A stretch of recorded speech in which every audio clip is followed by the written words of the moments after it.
Hey YouTube, how we doing today? Jason Mills here. As you can see, I'm in Flamingo Park right down here in the middle of South Beach. And a lot of people ask me about how I taught English in Korea. So in this video, I'm going to talk about it.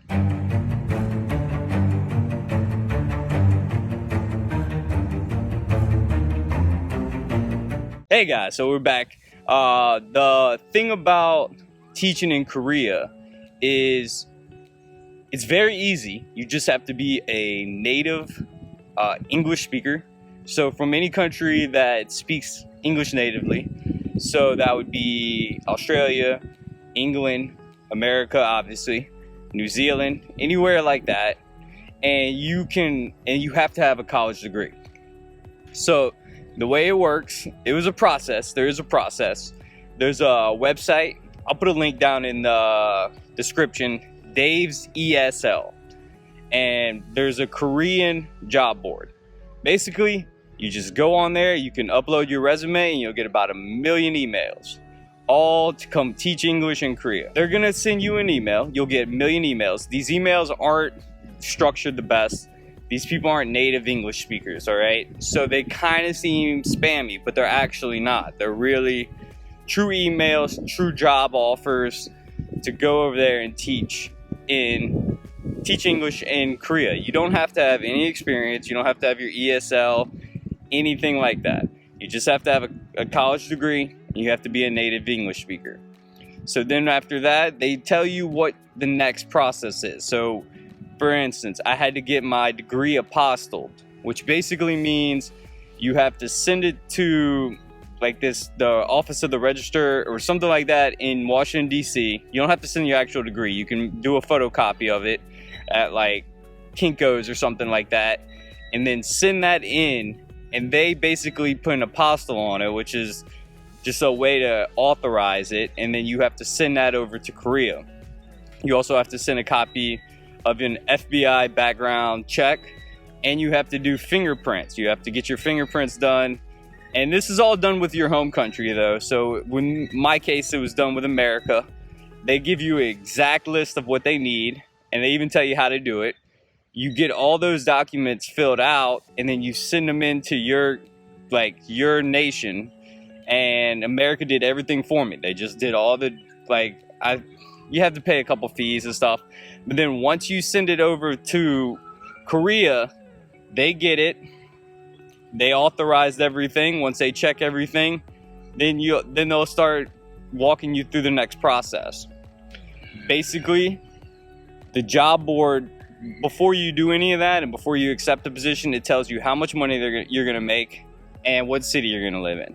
This is the key, all right? I lived in a very small town off the coast of Korea, and I was pretty miserable. I had to take a bus every Friday night to Sunday night to Seoul just so I could go hang out and do things and get out, because Korea does pay pretty well. They actually do. You know, they pay you well. They put you in an apartment. You don't have to pay for living expenses. They put you in an apartment, and they buy your plane ticket over there. So they pay for all of those things just because they want native English speakers to come over there and teach. And they treat you really well. They give you health care.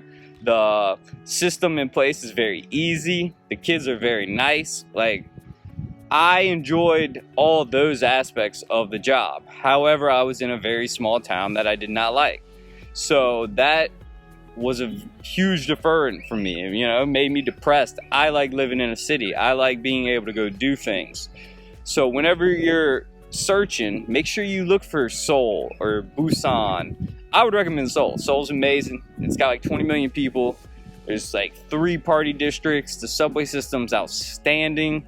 Ichiban is a area that has all these different types of restaurants and bars, and then there's Hongdae. There's just so much to do in Seoul, and there's also tons of other foreigners. There's tons of expats that are all teaching English in Korea for you to hang out with. You can do all of these different things, and it all starts with Dave's ESL.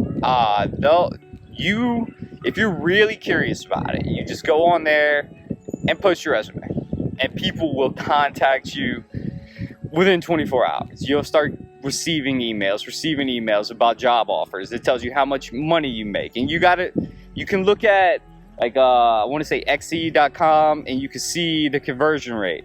And honestly, like, so for instance, I think I was making about $2,300 per month. But when you don't have to pay rent and all you're really doing is paying for food, that's the only expense you have to pay for. Honestly, you could save up a nice chunk of money pretty easily. And I was only working 27 hours a week. I wasn't working this crazy schedule, you know what I mean? So from all of those aspects, teaching in Korea is outstanding. My biggest issue was living in a small town with absolutely nothing to do. That wasn't for me. So overall, I'd give the experience a positive rating, but my personal rating was just not very well. So start with Dave's ESL. They'll contact you. Look for a job in a larger city. There's a few larger cities in South Korea. I would just go for Seoul. I'm gonna be honest. I would just go to Seoul. Seoul's awesome. There's a million things to do. You'll never get bored. And, you know, it might be a little more expensive than living where I lived, but whatever. It'll be worth it, and you'll still be able to save money if that's your intention. So post on Dave's ESL. Then they'll hit you up. They'll let you know what you need, and then they'll send you contracts and everything, and they buy your plane ticket. Like, it's such an easy process. You just got to start with posting on Dave's ESL. If you have any questions, if you have any concerns, you can hit me up in the comments. You know, I'll do my best to answer them. If you have any specific related questions to any aspect of the job, again, hit me up in the comments. I'll do my best to go ahead and let you know any information I have. If I can help you find the information, I'll do that for you. And if you like this video, like and subscribe, and follow me on Twitter, Instagram, Snapchat, and TikTok. All right? Thanks, guys, and we'll talk soon.